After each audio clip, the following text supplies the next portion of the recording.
Sobat Jejak 98, hari ini saya berjumpa dengan Hukum Tua Puyungon dan kami akan berbincang-bincang terkait dengan adanya dugaan perbuatan pidana, pengrusakan dan penyerobotan atas tanah beberapa orang pemilik lahan di mana ada proyek pembangunan jalan atau proyek peningkatan jalan provinsi. Oke, Pak Lurah, selamat sore. Dengan Pak Lurah siapa nih, Pak?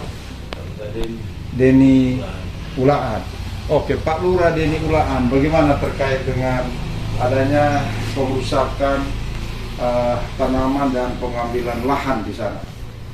Itu Pak, bukan karena pengambilan lahan, itu soal komunikasi. Komunikasi bagaimana itu dari pemerintah provinsi sudah berkomunikasi dengan kecamatan dan juga Kabupaten Selatan dan juga kecamatan sebagai Kolombiungan untuk menyampaikan kepada masyarakat bagaimana itu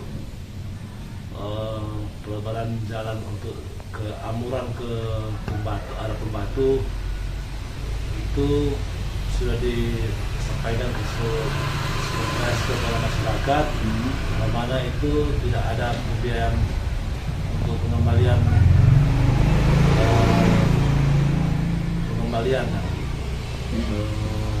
tidak ada biaya.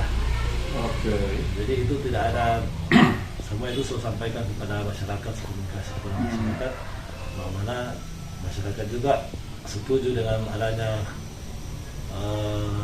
pelebaran jalan ini karena sudah beberapa tahun mereka menginginkan dan berorganisasi dengan saat ini. Oke.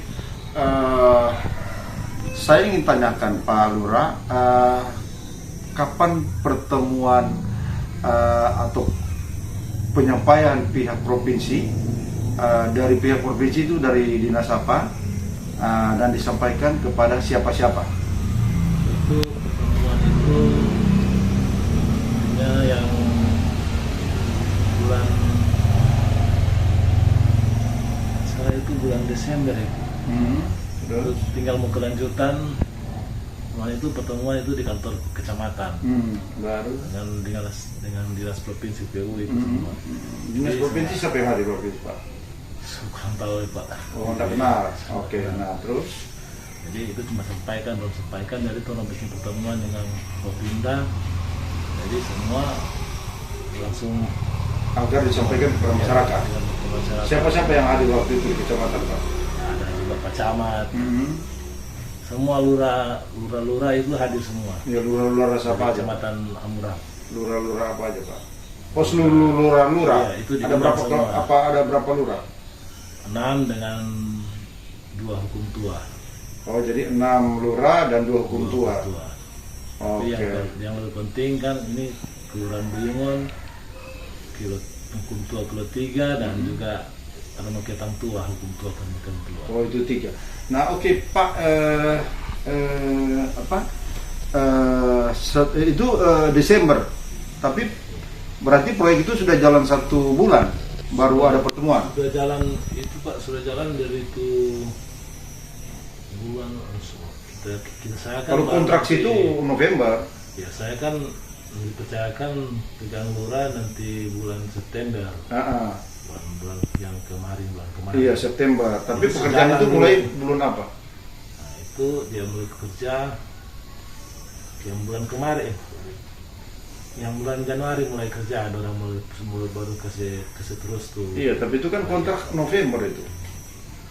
So, Berarti sudah kerja dulu, sudah ada di pekerjaan, baru kemudian ada pertemuan di Desember.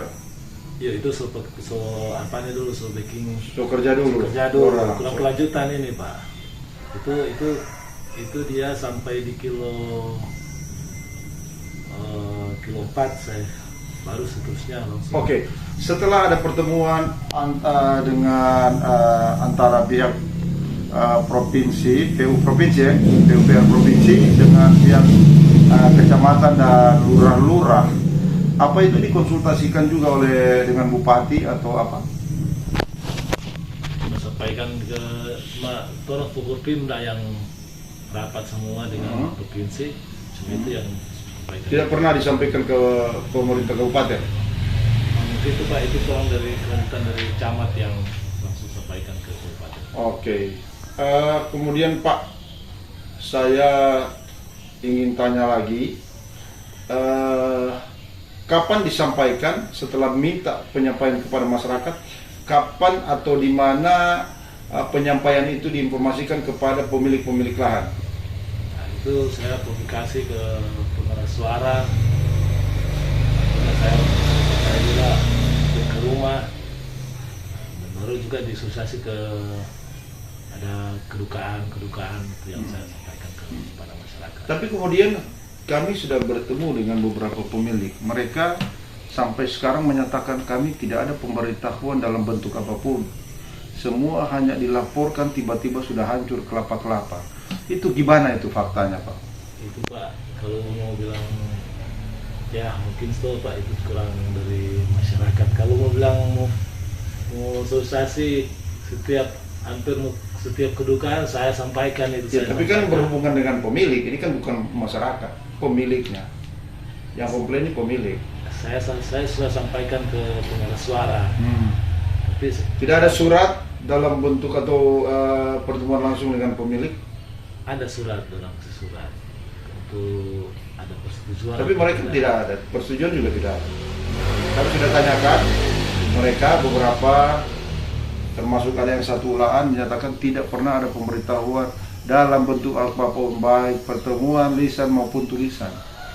Tidak ada mereka ini. Nah, artinya ini kan sangat miris sekali bahwa kemudian pemerintah, pelaku-pelaku ini, oknum-oknum menjadi contoh melakukan penyerobotan dan pengerusakan tanaman-tanaman mereka. Nah, ini kan terkait dengan Kitab Undang-Undang Hukum Pidana, bagaimana menjadi contoh. Yang kedua, dalam Undang-Undang Pengadaan Tanah 39 pasal 58 itu ada ganti rugi.